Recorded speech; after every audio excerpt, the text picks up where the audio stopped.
क्या आप हर दिन खुद को मुस्कुराने के लिए मजबूर करते हुए थक गए हैं? क्या आप ऐसे इंस्पिरेशनल कोट्स जो आपको ये महसूस कराते हैं कि आप में कुछ कमी है या आप उनके जितने अच्छे नहीं हैं, पढ़ते पढ़ते तंग आ चुके हैं? क्या आप एक परफेक्शनिस्ट हैं जो हर दिन खुश रहने की कोशिश कर रहे हैं? अगर हां, तो ये समरी आपके लिए है। अगर आप एक परफेक्ट लाइफ बनाने के लिए स्ट्रगल कर रहे हैं, तो आप अकेले नहीं हैं। खुश रहना आपका कोई गोल या ड्यूटी नहीं होनी चाहिए। आपको दुखी या बोर होने पर गिल्टी फील नहीं करना चाहिए। इस समरी में आप अपनी सभी तरह की फीलिंग्स को, चाहे वो अच्छी हों या बुरी, स्वीकार करना सीखेंगे। आपको इस सच को स्वीकार करना ही होगा कि सिर्फ पॉजिटिव होने से आपकी प्रॉब्लम सॉल्व नहीं हो जाएगी। आप खुद को ज्यादा पॉजिटिव न होने, मेडिटेशन न करने या जीवन को बेहतर बनाने के लिए अफर्मेशंस ना बोलने पर खुद को दोषी समझना बंद कर देंगे। What is toxic positivity? Positivity तब अच्छी होती है जब इसका सही तरीके से इस्तेमाल किया जाता है। पॉजिटिव लोग दूसरे लोगों से ज्यादा खुश, हेल्दी और अमीर हैं। उनकी सोशल लाइफ काफी एक्टिव होती है और वह अपने सारे सपने पूरे कर लेते हैं। लेकिन तब क्या होता है जब कोई प्रॉब्लम्स का सामना करता है? इस सोसाइटी ने हमें यही सिखाया है कि हमें मुश्किल दौर में भी स्माइल करते रहना चाहिए और हमें गुस्सा, दुख या हर्ट फील नहीं करना चाहिए। इसलिए जब हम नेचुरली ऐसे इमोशंस को महसूस करते हैं, तब दूसरों को खुश करने के लिए उन्हें छुपा लेते हैं। एग्जाम्पल के लिए, आपकी जॉब छूट गई है। आप दुखी, परेशान और इरिटेटेड हैं। आपको समझ नहीं आ रहा है कि आपको क्या करना चाहिए, तो आप अपने दोस्त के साथ अपने दिल का दर्द बांटते हैं। आप अपने दोस्त को सब बताते हैं। आपका दोस्त मुस्कुराता है। आप ये उम्मीद करते हैं कि आपका दोस्त आपको अच्छी एडवाइस देगा या शायद आपको किसी जॉब के लिए रिफर भी कर दे, या वो आपको आपकी लाइफ के अगले चैप्टर को समझने में मदद करेगा। लेकिन इसके बजाय आपका दोस्त आपको समझाता है कि कैसे ये आपके लिए एक गोल्डन अपॉर्चुनिटी है। आपको इस सिचुएशन के ब्राइट साइड को देखना चाहिए कि अब आप जो चाहे वो कर सकते हैं। आपको पॉजिटिव और थैंकफुल रहना चाहिए कि इससे ज्यादा बुरा नहीं हुआ है। ये सुनकर आपको थोड़ा शॉक लगता है, क्योंकि आपने ऐसे रिस्पॉन्स की उम्मीद नहीं की थी। आपको लगने लगता है कि इस दोस्त को आपकी या आपके फाइनेंशियल सिचुएशन की जरा भी परवाह नहीं है। कौन सा दोस्त आपकी जॉब चली जाने पर आपको खुश रहने के लिए बोलेगा? आप अपनी फीलिंग्स को छुपाकर जबरदस्ती स्माइल करते हुए अपने दोस्त को थैंक यू कहेंगे और गिल्टी फील करेंगे कि मैंने क्यों अपनी प्रॉब्लम इससे शेयर की। आप अपनी जॉब खोने पर दुखी होने के लिए इससे भी ज्यादा गिल्टी फील करेंगे। अब आप पॉजिटिव होने के लिए मजबूर हो जाएंगे, क्योंकि कौन किसी की दुख भरी बातें सुनना चाहता है। हो सकता है कि आपका दोस्त सही कह रहा हो, क्योंकि अब आपके पास सचमुच ज्यादा समय होगा और आप इस एक्सपीरियंस से सीख सकते हैं। लेकिन ये वो सलाह नहीं है जो आप सुनना चाहते हैं। आप अभी मदद या सपोर्ट चाहते हैं। आप किसी ऐसे इंसान का साथ चाहते हैं जो कोई सोल्यूशन निकाल कर आपके दुख को दूर कर सके। अपनी नेगेटिव फीलिंग्स को मानने के बजाय उसे नकारने की कोशिश करना ही टॉक्सिक पॉजिटिविटी है। हेल्दी पॉजिटिविटी ठीक इसका उल्टा होता है। इसका मतलब होता है हर तरह की फीलिंग्स को स्वीकार करना। हम अच्छे और बुरे दोनों तरह की फीलिंग्स के साथ जी सकते हैं। हमारे सारे इमोशंस हमारी लाइफ का हिस्सा है। हम लाइफ के खराब पार्ट्स को नकार कर सिर्फ अच्छी चीजों को अपनाने के लिए खुद पर दबाव नहीं डाल सकते। टॉक्सिक पॉजिटिविटी को कई जगहों पर इस्तेमाल किया जाता है। जब लोग सपोर्ट चाहते हैं तो आमतौर पर उनके आसपास के लोग उन्हें चुप करा देते हैं। मदद के बजाय उन्हें बस उपदेश दिया जाता है। पॉजिटिविटी तब भी अनहेल्दी होती है जब इसे दुखी या निराश लोगों को शर्मिंदा महसूस कराने के लिए किया जाता है। लोग एक दुखी आदमी को अनप्रोडक्टिव और यूजलेस, यानी बेकार महसूस करवाते हैं।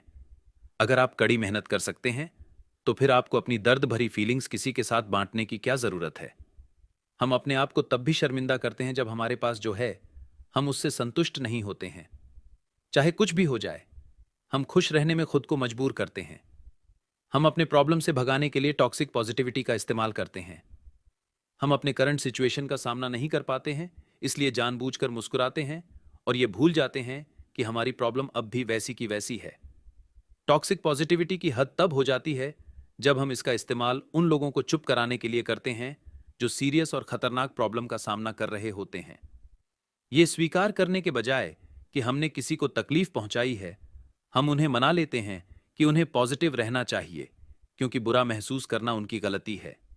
बहुत से लोग मदद करने के लिए तरह तरह की बातें करते हैं। वो इस बात से पूरी तरह से अनजान होते हैं कि ऐसा करके वो दूसरों को तकलीफ पहुंचा रहे हैं।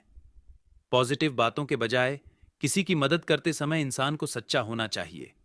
हमें एक दूसरे की बात को ध्यान से सुनना चाहिए। जब आप किसी को ध्यान से सुनेंगे और बोलने वाले की जरूरत को समझेंगे, तो आप उससे रिलेट कर सकेंगे और उसके प्रति हमदर्दी भी जता सकेंगे। अगर आपका कोई दोस्त पॉजिटिव वाइब्स शेयर कर रहा है, तो जान लीजिए कि उसने ऐसा सोशल मीडिया पोस्ट और सेल्फ हेल्प किताबों से सीखा है। पॉजिटिव वाइब्स किस समय शेयर की जानी, इसके लिए टाइमिंग बहुत इंपॉर्टेंट है। जैसे जब कोई रो रहा हो, परेशान हो या उसे सलाह की जरूरत हो, तो पहले उसकी बात सुनें और उन्हें उनकी फीलिंग्स को समझने में उसकी मदद करें। एक बार जब वो अपने इन परेशान करने बड़े इमोशंस पर काबू पा लें और शांत हो जाए, तब आप पॉजिटिव बातें कर सकते हैं। Why positivity doesn't always work. Positive रहना सक्सेसफुल होने के लिए सबसे जरूरी क्वालिटी है। एक एम्प्लॉय के तौर अगर आप तारीफ पाना चाहते हैं, तो आपको हमेशा खुश रहना होगा। कुछ लोग मानते हैं कि पॉजिटिव माइंडसेट होना आपको अमीर बना सकता है। आज मॉडर्न वर्कप्लेस पॉजिटिविटी की डिमांड करती है। आज कई कंपनियों में प्लेग्राउंड, कॉफी कॉर्नर और बहुत सुंदर ऑफिस का सेटअप है। अगर आप दुखी हैं, तो वहां काम करने के लिए आपको वेलकम नहीं किया जाएगा। ज्यादा ना मुस्कुराने के कारण आपका बॉस आपको अजीब सा लुक भी दे सकता है। ऑफिस में नेगेटिव वाइब्स किसी को भी अच्छी नहीं लगती है। यहां तक कि अगर आपकी जॉब भी चली जाती है, तब भी यह उम्मीद की जाती है कि आप अपनी बेरोजगारी को मुस्कुराकर स्वीकार करें। The fifth discipline. के ऑथर पीटर सेंगे कहते हैं कि क्रिएटिविटी का मतलब है प्रॉब्लम को समझना और उसे सॉल्व करना। अगर काम करने की जगह से नेगेटिविटी को हटा दिया जाए, तो प्रॉब्लम्स को अनदेखा कर दिया जाता है और उन्हें समझा नहीं जाता है। प्रॉब्लम को सॉल्व करने से क्रिएटिव सॉल्यूशन मिलते हैं। काम में प्रॉब्लम्स को अनदेखा करना क्रिएटिविटी और प्रोग्रेस को कम कर देता है। अगर कस्टमर शिकायत करते हैं और उन्हें इग्नोर किया जाता है, तो वो कंपनी ना तो आगे बढ़ सकती है और ना ही ज्यादा अच्छे प्रोडक्ट्स बना सकती है। ये कंपनी जबरदस्ती की पॉजिटिविटी के कारण अपने कस्टमर्स को भी खो सकती है। एम्प्लॉयज भी अपनी प्रॉब्लम शेयर करने से डर सकते हैं। अगर उन्हें ऐसा लगेगा कि उन्हें सुना नहीं जा रहा है, तो वो काम में अपना बेस्ट नहीं दे पाएंगे। एक लॉ फर्म में अलिसा एक नई एसोसिएट थी। वो बहुत ज्यादा काम और मेहनत करने के कारण थकान महसूस करने लगी थी। इस जॉब में उसे सैलरी तो अच्छी मिलती थी, लेकिन यह काम बहुत स्ट्रेसफुल और थकाने वाला था। इतनी बड़ी फॉर्म में काम करने के लिए अलीसा खुद को खुशकिस्मत समझती है, लेकिन इसके साथ ही ऑफिस में ज्यादा घंटे काम करने, देर रात तक घर में ऑफिस का काम करने और सपोर्ट की कमी के बारे में भी शिकायत भी करती है। अलीसा अपने काम में बहुत अच्छी है, लेकिन उसे इनाम देने के बजाय उसके बॉस उसे और ज्यादा काम दे देते हैं। अलीसा के बॉस को लगता है कि पॉजिटिव वाइब्स से हर चीज को सॉल्व किया जा सकता है, इसलिए वो बीच बीच में स्टाफ मीटिंग बुलाकर हाई मोराल यानी ऊंचा मनोबल रखने के इंपॉर्टेंस पर बात करते हैं। वो अपने एम्प्लॉयज को ऑफिस में गेम्स खेलने, फनी हैट पहनने और अपनी पॉजिटिविटी को बढ़ाने के लिए प्रेशर डालते हैं। जब भी अलीसा के बॉस को लगता है कि ऑफिस की वाइब्स डल हो रही है, तो वो नाराज हो जाते हैं और सभी को स्माइल करने के लिए मजबूर करते हैं। उनके ऑफिस में हर इंसान थक गया है। वो अकेले में तो अपनी प्रॉब्लम और डिस्कंफर्ट के बारे में बात करते हैं, लेकिन किसी में अपने बॉस के सामने बोलने की हिम्मत नहीं है। सब लोग चुपचाप हर प्रॉब्लम को सह रहे हैं, क्योंकि वो ऑफिस बहुत ही लग्जरियस है और उन्हें अच्छी सैलरी भी मिल रही है। कोई भी ऑफिस पार्टी में शिकायत नहीं करता है, क्योंकि उन्हें जज किए जाने का डर लगता है। उन्हें लगता है उन्हें कमजोर और आलसी कहा जाएगा और समझा जाएगा कि वो प्रेशर को हैंडल करने के लायक नहीं है। एम्प्लॉयज खुद गिल्टी फील करते हैं, क्योंकि उन्हें लगता है कि वो खुशकिस्मत हैं कि उनके पास जॉब तो है, कई लोगों तो बेरोजगार हैं। इसलिए उन्हें थैंकफुल होना चाहिए और थका हुआ महसूस नहीं करना चाहिए। एलिसा ने अपने बॉस से बात की। उसने बताया कि किस तरह वह रात में सो नहीं पा रही है और उसे जरूरत से ज्यादा काम करना पड़ रहा है। उसे इस जॉब की वैल्यू पता है, लेकिन उसे डर है कि वह इस तरह का प्रेशर ज्यादा समय तक हैंडल नहीं कर पाएगी। उसके बॉस ने मुस्कुराकर कहा कि उसे ग्रेटफुल होना चाहिए कि उसे इतनी बढ़िया जॉब मिली है, जिसके करने के लिए लोग मरते हैं। अलिसा को रोना आ गया, लेकिन फिर वो दोबारा अपने ऑफिस रूटीन में लग गई। उसे लगा कि उसे इसे सहना होगा और खुद को यकीन दिलाना होगा कि सब कुछ ठीक है। इस बॉस ने अपने एम्प्लॉय की आवाज को दबा दिया। उसने टॉक्सिक पॉजिटिविटी को उस पर थोप दिया और हो सकता है कि जल्द ही वो अपने सारे एम्प्लॉयज को खो देगा। अगर उसने उनकी बात सुनी होती और काम के भार को कम कर दिया होता तो एम्प्लॉयज खुश हो जाते और खुश होने का नाटक नहीं करते। वो और मेहनत करते और अपनी हाई सैलरी वाले जॉब को एंजॉय करते हुए अपने बॉस से प्यार भी करते। ऑफिस में क्रिएटिविटी को बढ़ाने, बिजनेस को इंप्रूव करने और कस्टमर और एम्प्लॉयज के लिए कंफर्टेबल जगह क्रिएट करने के लिए टॉक्सिक पॉजिटिविटी से बचकर रहना जरूरी है। एक कंफर्टेबल वर्कप्लेस वहां काम करने वालों को अपने काम से जोड़े रखता है, जिससे उनकी क्रिएटिविटी, हमदर्दी और पैशन बढ़ता है। जब एम्प्लॉयज को सुना जाता है, उनकी रिस्पेक्ट की जाती है, उन्हें इनकरेज किया जाता है और उन्हें पहचान मिलती है, तो वो कमाल के रिजल्ट डिलीवर करते हैं। हेल्दी पॉजिटिविटी के जरिए ही आप अपने बिजनेस को आगे बढ़ा सकते हैं। How to support someone. जिन लोगों की हम परवाह करते हैं, उन्हें सपोर्ट करना आसान है। बदकिस्मती से हम इसे सही तरीके से करने के चक्कर में अपने खुद के इमोशंस में फंस जाते हैं और इसे सही ढंग से कैसे किया जाए, इस बात को अनदेखा कर देते हैं। इस चैप्टर में आप सीखेंगे कि जब आप किसी को चोट पहुंचाते हैं या किसी के साथ अपनी फीलिंग्स शेयर करते हैं या फिर उसके मददगार बनते हैं, तो आपको कैसा व्यवहार करना चाहिए। आप ये भी सीखेंगे कि आपको कैसे समझना और फिर बाउंड्रीज को सेट करना चाहिए। सुनना। जब आप बिना इरादे के किसी को तकलीफ पहुंचाते हैं, तो अपने घमंड को छोड़कर कुछ समय के लिए अपने ईगो को अपने से अलग रख देना चाहिए। भले ही आपको ऐसा लगे कि उनका नजरिया गलत है, फिर भी उनके साथ सहमत हुए बिना उसे मान लें। आप उनकी फीलिंग्स को ध्यान में रखकर बिना उनके नजरिए को सपोर्ट किए उनकी बात को मान सकते हैं। एग्जाम्पल के लिए आप ऐसा कह सकते हैं, जैसे मैं आपकी बात सुन रहा हूं और आपको और समझना चाहता हूं। हमेशा बात को समझने को प्रायोरिटी दें और जब सामने वाला इंसान तैयार हो जाए तो उसके साथ उस मुद्दे पर ज्यादा गहराई से बात करें। जब आप बात को अच्छी तरह से समझ जाएं, तो उसके बाद उसके साथ रिलेशनशिप को ठीक करने की कोशिश करें। इसमें उसे कितना रिपेयर करने की जरूरत है, यह उस सिचुएशन और किसी को कितना हर्ट हुआ है, इस पर डिपेंड करता है। आपको अपनी गलती के लिए माफी मांगनी चाहिए और जिम्मेदारी भी लेनी चाहिए। उसके बाद फ्यूचर में किसी तरह के डिसएग्रीमेंट यानी मतभेद से बचने के लिए साथ मिलकर एक प्लान बनाएं। किसी के साथ अपनी फीलिंग्स, एडवाइस या चिंता को शेयर करना भी मुश्किल हो सकता है, जबकि ऐसा करना आपके रिलेशनशिप को रिपेयर कर आपको एक दूसरे के करीब ला सकता है। लेकिन कभी कभी सामने वाला इंसान हमारी बात को ठीक तरह से नहीं लेता है, जिससे प्रॉब्लम और भी बड़ी हो जाती है। यहां ऐसे टिप्स दिए गए हैं जिनसे आप बिना किसी को तकलीफ पहुंचाए अपनी फीलिंग्स को शेयर कर सकते हैं। पहला, अपने एक्सपीरियंस पर फोकस करें। अपने सेंटेंस को तुम से शुरू करने के बजाय अपने इमोशन पर फोकस करते हुए मुझे ऐसा लगता है का इस्तेमाल करें। दूसरा, शांति से बात करें। चीखना, चिल्लाना और गुस्से भरी भाषा का इस्तेमाल ना करें, ना किसी की बेइज्जती करें और ना ही किसी को गलत नाम से पुकारें। इज्जत भरे शब्दों का इस्तेमाल करें, चाहे आप सेंसिटिव टॉपिक पर ही बात क्यों ना कर रहे हों। अपने आप को अच्छी तरह से एक्सप्रेस करने के लिए आप क्या कहना चाहते हैं, उस बारे में पहले से ही सोच लें। तीसरा, अपनी फीलिंग्स के बारे में स्पेसिफिक या क्लियर रहें। एक्सप्लेन करें कि आप क्या फील कर रहे हैं और उस इमोशन के पीछे क्या कारण है। एग्जाम्पल और कहानी सुनाना सामने वाले इंसान को आपकी बात समझाने में मदद कर सकता है। चौथा, अपने गोल को क्लैरिफाई करें। इस बात को ध्यान में रखें कि आप उन्हें क्या समझाना और बताना चाहते हैं। आप क्या बदलाव देखना पसंद करेंगे। एक अच्छे लिसनर बनिए।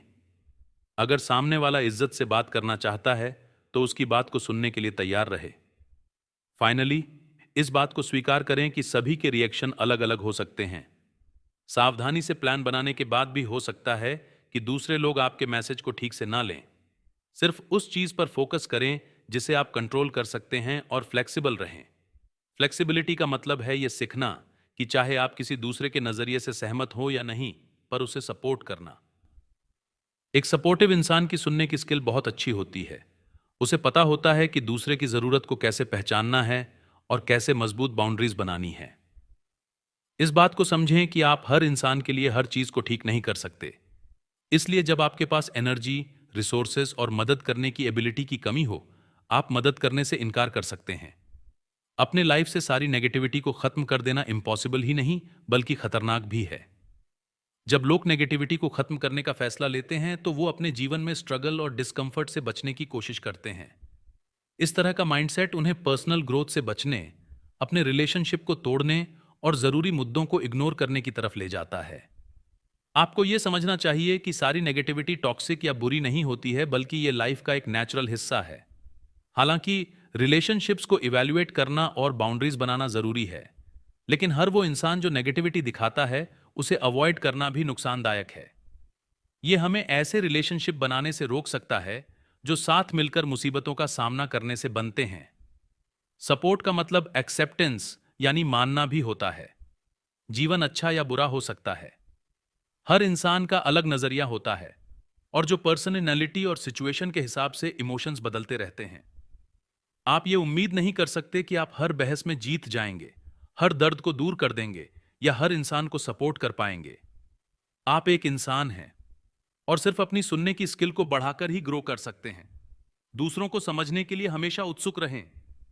हर समय पूरी तरह से पॉजिटिव रहने के बजाय मददगार बने। स्टॉप शेमिंग योरसेल्फ हमें दिखावा करना बचपन में ही सिखा दिया जाता है। अगर हम रोते हैं तो हमें एक टॉफी दे दी जाती है। अगर हम स्ट्रेस्ड होते हैं तो हम शॉपिंग करने के लिए चले जाते हैं।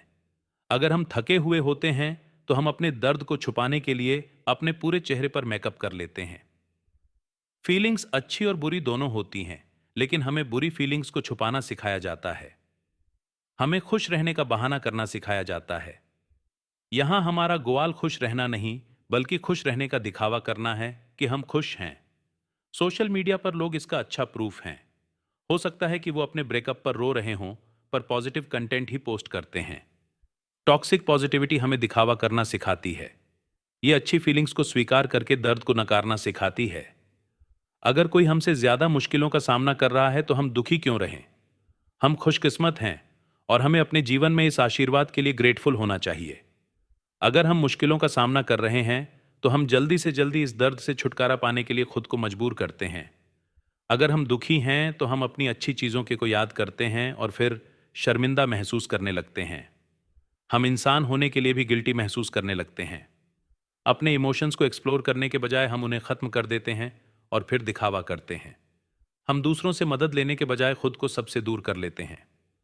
हम छोटी मुसीबत को ठीक करने के बजाय उन्हें किनारे करके अपने लिए बड़ी मुसीबतें खड़ी कर लेते हैं। बुरी फीलिंग्स हमारे साथ ही पैदा होती हैं। वो हमारे आसपास की चीजों के प्रति हमारा नेचुरल रिस्पॉन्स होता है। अपनी बुरी फीलिंग्स को दबाने के लिए शॉपिंग, शराब या बिंज वॉचिंग का सहारा लेना सोशली तो एक्सेप्ट किया जाता है, लेकिन असल में ऐसा करना बिल्कुल गलत है। एफर्मेशंस हमारे इमोशंस को छुपाने का एक तरीका है। कई लोग इस बात पर विश्वास करते हैं कि शीशे के सामने खड़े होकर यह बोलने से कि मैं सबसे बेस्ट हूं और मैं खुश हूं, उन्हें खुश रख सकता है। लैंग्वेज पावरफुल होती है। वो हमारे थॉट्स को डिफाइन कर सकती है, लेकिन सच्चाई को बदल नहीं सकती। एक डिप्रेस्ड आदमी पॉजिटिव एफर्मेशन को रिपीट करके खुश नहीं हो पाएगा, बल्कि कोई रिजल्ट ना मिलने पर वो और भी ज्यादा निराश हो जाएगा। एफर्मेशंस के जरिए इनडायरेक्टली वो अपने आप को यह याद दिलाते रहते हैं कि उनके पास किस चीज की कमी है और कुछ भी नहीं बदलता है। अगर आपको लगता है पॉजिटिव एफर्मेशंस झूठ हैं, तो वो काम नहीं करेंगे। एफर्मेशन को सच्चा, अचीव करने लायक, एक्शन लिया जाने वाला और आपको स्ट्रांग बनाने वाला होना चाहिए। उसे आपके वैल्यूज और बिलीफ्स के साथ मैच करना चाहिए। एफर्मेशन सिर्फ अपनी इच्छाओं के बारे में सोचना और खाली यूं ही कहे गए स्टेटमेंट नहीं होने चाहिए। उन्हें रियलिस्टिक और अचीव करने लायक होना चाहिए। ऐसे गोल्स सेट करना जो आपकी करंट एबिलिटी से बाहर हो, आपको निराशा और डिमोटिवेशन की तरफ ले जा सकते हैं। इसके बजाय ऐसे अफर्मेशंस पर फोकस कीजिए जो आपके लिए चैलेंजिंग भी हो और आपकी पहुंच में भी हो। अफर्मेशन सिर्फ पॉजिटिव थॉट्स नहीं है। उसे ऐसा होना चाहिए जो आपको एक्शन लेने के लिए इंस्पायर करे। अपने गोल के बारे में अफर्मेशन बोलकर उसे पाने के लिए उचित कदम उठाने की और सही प्लान के अनुसार काम करने की जरूरत होती है। ऐसा करना एफर्मेशंस को खाली शब्दों से मीनिंगफुल चेंज और ग्रोथ में बदल देता है। एफर्मेशन को आपको स्ट्रांग बनाने वाला और आपका सेल्फ एस्टीम और कॉन्फिडेंस बूस्ट करने वाला होना चाहिए। जोश देने वाले एफर्मेशन आपको सेल्फ डाउट और डर से बचाने में मदद करते हैं और हमारे माइंडसेट को पॉजिटिव बनाकर जिंदगी को पॉजिटिव नजरिए से देखने के लिए बढ़ावा देते हैं। एफर्मेशन आपके कोर वैल्यूज और बिलीव्स के साथ मैच करने चाहिए। उन्हें इस बात को दिखाना चाहिए कि आपके लिए सच में क्या मायने रखता है और आप क्या बनना चाहते हैं। जब आपके एफर्मेशन आपके वैल्यूज को दिखाते हैं तो वे ज्यादा मीनिंगफुल और मोटिवेट करने वाले बन जाते हैं, जो आपको उन गोल्स की ओर ले जाते हैं जो आपके असली सेल्फ के अनुरूप हैं। एफर्मेशन कोई मैजिक नहीं है। कभी कभी आपको अपने लिमिट को एक्सेप्ट करना पड़ता है, ऐसी चीजें हैं जिन्हें आप अचीव कर सकते हैं और ऐसी भी चीजें हैं जिन्हें आप अचीव नहीं कर सकते। विटनी गुडमैन जब छोटी थी तो मोटा सा चश्मा लगाती थी, जिस वजह से उनकी आंखें अपने असली साइज से 5 गुना बड़ी दिखती थीं। वो अपने स्कूल में कभी बेस्ट स्विमर नहीं बन पाई। विटनी किसी को हायर करके ब्लाइंड डाइव कैसे किया जाता है ये सीख सकती थी, लेकिन ऐसा करना फिजिकली, मेंटली और फाइनेंशियल तौर पर थका वाला होता। इसलिए विटनी ने फैसला किया कि वो अपना समय अपनी उन स्किल पर फोकस करने में लगाएंगी जिन्हें वह मास्टर कर सकती है। यहाँ एफर्मेशन उनकी मदद नहीं कर सकता था। खुद से ये कहना कि मैं बेस्ट स्विमर हूं, ना तो उनकी आंखों की रोशनी को बढ़ा सकता था और ना ही उनकी स्विमिंग स्किल्स को। हम सब एक दूसरे से अलग हैं। हमने अलग टैलेंट और स्किल्स हैं और हमारी इच्छाएं भी अलग अलग हैं। अगर हम अचीव किए जाने वाले एक्शन के साथ आगे नहीं बढ़ेंगे तो हमारा एफर्मेशन टॉक्सिक पॉजिटिविटी में बदल जाएगा। अगर आप दुख का अनुभव कर रहे हैं तो एफर्मेशन आपकी फीलिंग्स को इग्नोर नहीं कर सकता है। आप कह सकते हैं कि मैं बुरे समय से गुजर रहा हूं, लेकिन मैं जल्दी ही इससे बाहर आ जाऊंगा। यह आपको आपके दुख को स्वीकार करने, उसे समझने और उससे बाहर निकलने में आपकी मदद करेगा। एफर्मेशन का गोल एक्सेप्टेंस होना चाहिए। कोई भी बात हर समय के लिए सही नहीं हो सकती है। ऐसा भी समय आ सकता है जब आपको अपनी बॉडी, दोस्तों या अपनी जॉब से नफरत होने लगेगी और कोई भी पॉजिटिव एफर्मेशन उसे चेंज नहीं कर पाएगा। लेकिन अगर एफर्मेशन सच्चे और प्रैक्टिकल हों तो वो हमें इम्पॉसिबल में भी पॉसिबल देखने में मदद कर सकते हैं। एफर्मेशन की तरह ही ग्रेटिट्यूड भी टॉक्सिक हो सकता है। हमें लाइफ में हर अच्छी चीज के लिए ग्रेटफुल रहने के लिए कहा जाता है। ग्रेटिट्यूड तब पॉजिटिव होता है जब हम अपनी खुशी को बढ़ाने के लिए रोज इसे प्रैक्टिस करते हैं। लेकिन बुरे इमोशंस का सामना करते समय अगर हम पर ग्रेटफुल होने का दबाव डाला जाता है तो वो टॉक्सिक बन जाता है। नई रिसर्च बताती है कि ग्रेटिट्यूड की प्रैक्टिस करना हमारे मेंटल, इमोशनल और सोशल हेल्थ के लिए थोड़ा बहुत ही फायदेमंद होता है।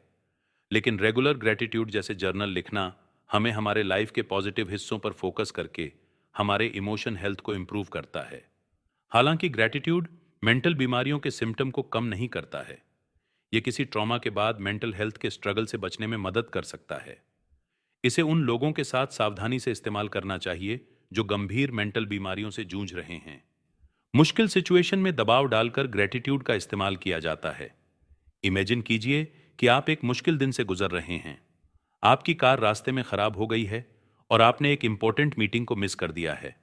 आपका बॉस आपसे नाराज है और अपनी कार को रिपेयर कराने का खर्चा भी बहुत ज्यादा आया है।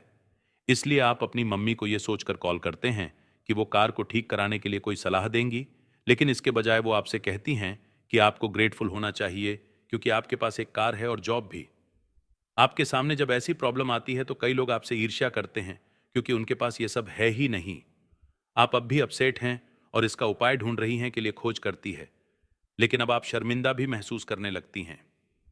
आप सच्चाई को पहचान जाती हैं कि बहुत से लोगों के पास कार और जॉब नहीं है, लेकिन यह आपके इमोशनल स्टेट को ठीक नहीं कर सकता है। इस तरह का थोपा गया ग्रेटिट्यूड किसी काम नहीं आता है, बल्कि यह इंसान के अंदर गिल्ट को बढ़ा देता है। इससे ज्यादा हेल्दी अप्रोच यह है कि आप अपनी करंट फीलिंग्स को मानें और नेचुरली अपने अंदर ग्रेटिट्यूड की फीलिंग आने दें। ग्रेटिट्यूड की आदत डालने के लिए लगातार कोशिश करने की जरूरत है। अपनी फीलिंग्स को स्वीकार करके, इफेक्टिव तरीके से अपने प्रॉब्लम को सॉल्व करके और अपने नजरिया को पहचान कर आप ग्रेटिट्यूड के लिए एक कंसिस्टेंट स्टेट मेंटेन कर पाएंगे। इस दुनिया में हमेशा आपसे कोई ना कोई अच्छा या बुरा जरूर होगा, लेकिन इसका मतलब यह बिल्कुल नहीं है कि आप अपनी फीलिंग्स को चुप करा दें। आप एक ही समय में अपनी फीलिंग्स को एक्सेप्ट भी सकते हैं और ग्रेटफुल भी हो सकते हैं। वैलिडेशन का मतलब है यह कहना कि यह सिचुएशन मुश्किल है, लेकिन अच्छा हो सकता है। ग्रेटिट्यूड का मतलब यह कहना कि मेरे पास जो है मैं उसकी कद्र करता हूं, क्योंकि कई लोग तो मुझसे ज्यादा प्रॉब्लम्स का सामना कर रहे हैं। How to find fulfilment in a difficult world. जिंदगी मुश्किल हो सकती है, लेकिन इसका मतलब यह नहीं है कि आपके जीवन में लगातार मुश्किलें आती रहेगी। हम सुख और दुख दोनों महसूस करते हैं। हमें लाइफ में पॉजिटिव, नेगेटिव और न्यूट्रल इमोशन सबको एक्सेप्ट करना चाहिए और किसी को भी नकारना नहीं चाहिए। सब कुछ ठीक होने का दिखावा करने से लाइफ की प्रॉब्लम सॉल्व नहीं होंगी, लेकिन अपने वैल्यूज, गोल्स और टैलेंट के साथ तालमेल बिठाने से हम लाइफ को पूरी तरह से अपना सकते हैं। लाइफ में फुलफिलमेंट पाने के लिए हमें लगातार खुशी की तलाश करना बंद करना होगा। हमारी मॉडर्न सोसाइटी दशकों से खुशी को प्रमोट करने में लगी हुई है। ये बात अलग है कि इससे हमें मनचाहे रिजल्ट नहीं मिल पाए हैं। रिसर्च ने यह साबित किया है कि जो लोग लगातार खुश रहने पर फोकस करते हैं, असल में वो कम खुश होते हैं। सच तो यह है कि जो चीज खुशी लाती है वो डायनामिक होती है और कई फैक्टर्स जैसे लोकेशन, जेंडर, उम्र और अलग अलग तरह के हालातों के आधार पर अलग अलग हो सकती है।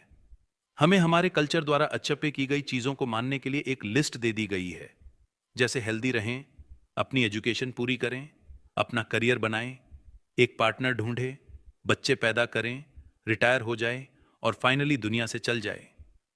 इस रास्ते में हमसे यह भी उम्मीद की जाती है कि हम ग्रेटिट्यूड एक्सप्रेस करें, राइट माइंडसेट मेंटेन करें और शिकायत करने से बचें। लेकिन हम में से ज्यादातर लोग इससे अलग रास्ता चुनते हैं। जब आप खुशी से भरा जीवन जीते हैं तो आप अच्छा मूड बनाए रखने और पॉजिटिव एक्सपीरियंस को प्रायोरिटी देते हैं। इसमें खुशी को पाना ही आपका फाइनल गोल बन जाता है और आप डीप वैल्यूज और सच्चाई को अनदेखा कर देते हैं। दूसरी तरफ, जब आप वैल्यूज को फॉलो करते हुए जीवन जीते हैं तो आप उन चीजों को प्रायोरिटी देते हैं जो आपके लिए सच में मायने रखते हैं। यह आपको एक रास्ता ढूंढने में मदद करता है जो आपके वैल्यूज और इच्छाओं से मैच करता है।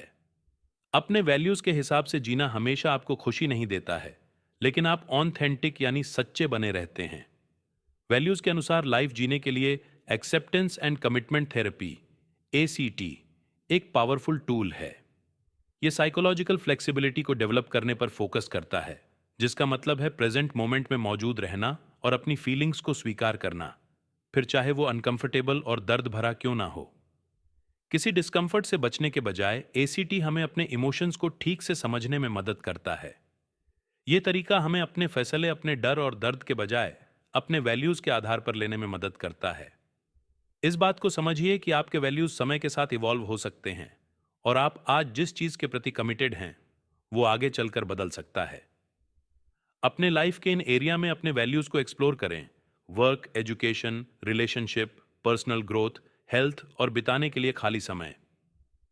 जैसे अगर आप फैमिली टाइम को वैल्यू देते हैं लेकिन अपना ज्यादातर समय काम में बिता देते हैं तो यह एक प्रॉब्लम है। अपने परिवार को वैल्यू देने के रास्ते निकालिए और उनके साथ करने के लिए रेगुलर एक्टिविटीज का स्केड्यूल बनाइए। क्वांटिटी के बजाय क्वालिटी को प्रायोरिटी दीजिए और अपने फैमिली टाइम को सुरक्षित करने के लिए अपने ऑफिस में बाउंड्री बनाइए।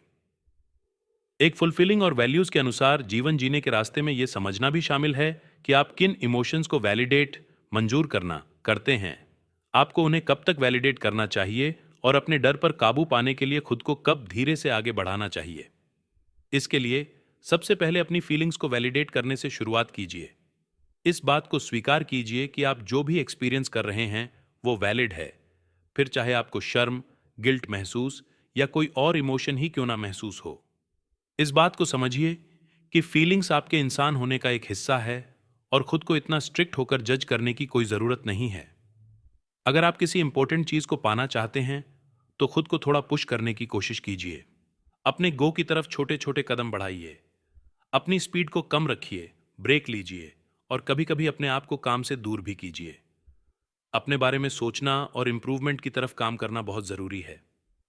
मेंटल हेल्थ से जुड़े मुद्दे सच में होते हैं और उन्हें अटेंशन देने की जरूरत है, लेकिन इलाज के प्रति जुनून हो जाना खतरनाक हो सकता है।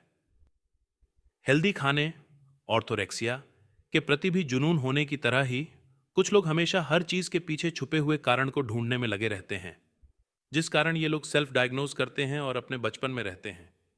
किताबें, लिस्ट, कोट और कोर्स हमारे अंदर के बेस्ट इंसान को बाहर निकालने में मदद है। हालांकि कभी कभी ये पॉजिटिव खोज हमें इंफीरियर महसूस कराकर हम पर उल्टी भी पड़ सकती है। याद रखें कि सेल्फ इंप्रूवमेंट की ओर का सफर हम सभी के लिए अलग और यूनिक होता है। अपना यूनिक नजरिया, अलग अलग तरह के एक्सपीरियंस को अपनाना हमारे लाइफ को रिच बना देता है। हम में हर कोई अलग तरह के वैल्यूज, पहचान और कल्चरल नॉर्म्स यानी सांस्कृतिक मान्यताएं लेकर चलता है। कोई भी ऐसी यूनिवर्सल साइकोलॉजिकल थ्योरी या सेल्फ हेल्प प्रैक्टिस नहीं है जो सब पर फिट हो जाए, और यह बिल्कुल ठीक भी है। जब हम खुशी की तलाश करना बंद कर देते हैं तो अपने सामने बहुत सारे इमोशंस का दरवाजा खोल देते हैं, जैसे खुशी, दर्द, आराम, परेशानी, ग्रोथ और ठहराव। हम ज्यादा फ्लेक्सिबल हो जाते हैं और लाइफ को पूरी तरह से जीने लगते हैं। तो दोस्तों, इसी मुद्दे पर यह समरी यहीं पर समाप्त होती है। आपको ये समरी कैसी लगी, ये हमें कमेंट में ज़रूर बताइए।